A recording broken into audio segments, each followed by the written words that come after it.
Welcome to this explainer. Okay, so let's dive right in. You probably just found out you need a fingerprint background check. Maybe it's for an official FBI report, a new government job, or some big educational project. And suddenly, you feel like you're being booked for a crime you didn't even commit. It's like you've been thrown headfirst into this high-stakes, kind of confusing world of live scans, ink cards, and ORI numbers. I totally get it. It can be incredibly stressful when a major life event hinges on getting this right. But hey, don't worry. Today, we're going to guide you through exactly how to navigate the methods, the true costs, and the whole process so you know absolutely what to expect. So here's our game plan for today. We're going to cover why you need fingerprinting in the first place, choosing your method, FBI background checks, a true cost breakdown, group and mobile fingerprinting, and finally, acing your appointment. All right, Section 1. Why you need fingerprinting. It usually comes as a huge surprise when you realize a quick name check just isn't going to cut it anymore. If you need prints for a new job or project, it's totally normal to feel a bit of anxiety. But why do they go to these lengths? Well, because names are super common and paper records, they get confused all the time. Agencies need the absolute, undeniable biological proof of exactly who you are.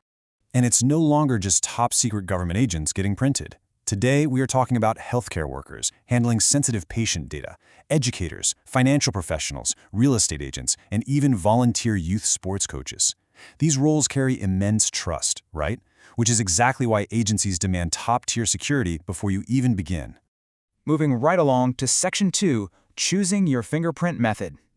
Okay, so you're probably going to see the term live scan thrown around a lot in your application paperwork. What is it?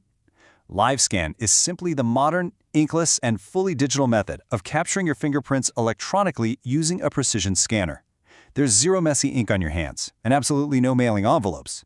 The scanner just reads the tiny ridges of each fingertip, turns them into a high-res image, and securely and instantly transmits that data straight to the requesting agency. It's basically a high-tech camera for your fingers. Now, while the modern digital live scan gives you incredibly fast electronic transmission and real-time quality checks right there on the screen, plenty of agencies still want things done the old-school way. I'm talking about the FD-258 ink card. For this one, your prints are physically rolled in ink, and you actually have to mail the card in manually. It is highly specific. If a card is rolled too light, too heavy, or even just slightly out of position, it gets stamped unclassifiable and rejected. You usually need this physical ink card for out-of-state applications or specific federal programs. Ultimately, whatever your requesting agency's instructions say, that's what dictates your choice here. So how do you know which one you actually need to pick?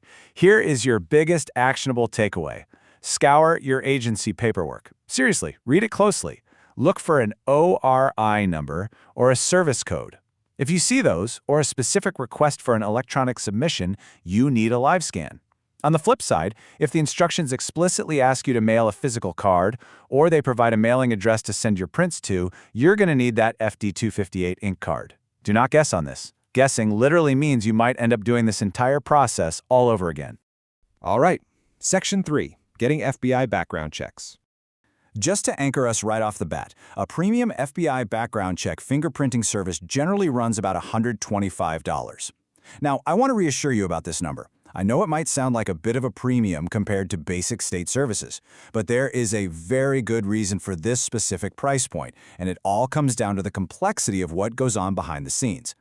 You see, FBI checks cost a bit more because they don't just bounce over to some local state database. They route through an official FBI-approved channeler. This identity history summary handles massive, high-stakes life events. We're talking immigration, naturalization, international adoption, and high-level professional licensing.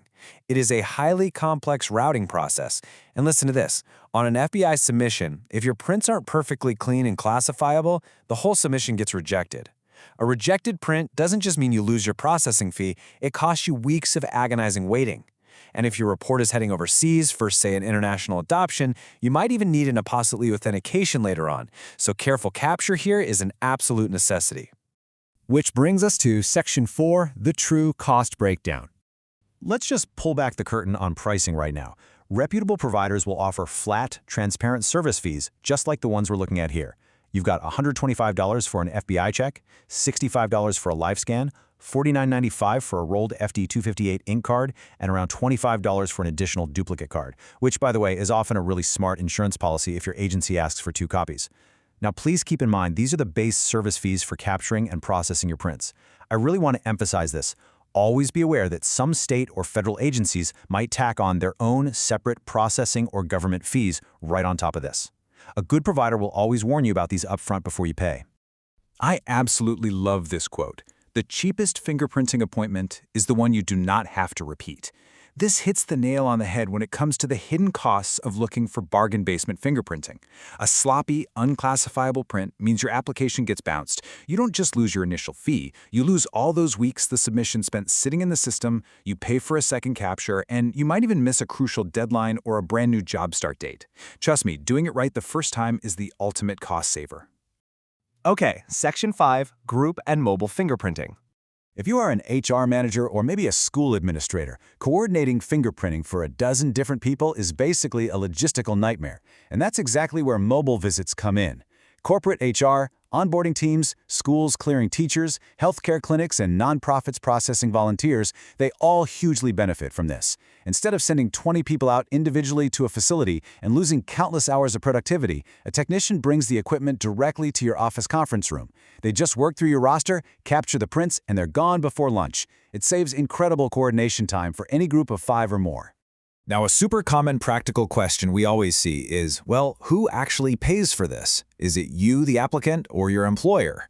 There's really no universal rule here. Often, an individual applicant pays up front at a clinic and then asks for a reimbursement, or they just cover it as the cost of getting hired.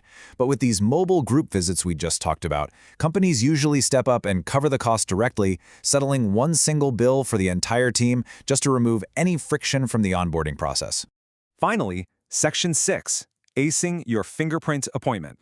Let's walk chronologically through the actual appointment. The whole shebang usually takes just 15 minutes. Step 1, book ahead to skip the wait. Step 2, and I can't stress this enough, this is absolutely crucial, bring your valid, unexpired government photo ID and your exact agency paperwork. Step 3 is the careful capture and strict quality check by the technician. And finally, Step 4, your prints are submitted electronically right on the spot, or you're handed a pristine card to drop in the mail. Super easy, right? Now here is the surprising fact that catches almost everyone off guard. Clean hands can actually ruin your scan. Seriously, very dry, cracked, or freshly scrubbed fingertips read poorly on the scanner. So, pro tip, apply hand lotion the day before and avoid heavy cleaning chemicals right before you visit. This plumps up the ridges and ensures a perfect, clean impression on the very first try. So, to wrap this all up, I want to leave you with this final provocative thought. Are your prints going to be accepted the first time, or will a single smudge delay your next big chapter? Knowing your method, understanding the true costs, bringing the exact right paperwork, and prepping your hands, these are the absolute difference between a frustrating delay and confidently stepping right into your new opportunity. Thanks so much for joining this explainer, and good luck with your background check.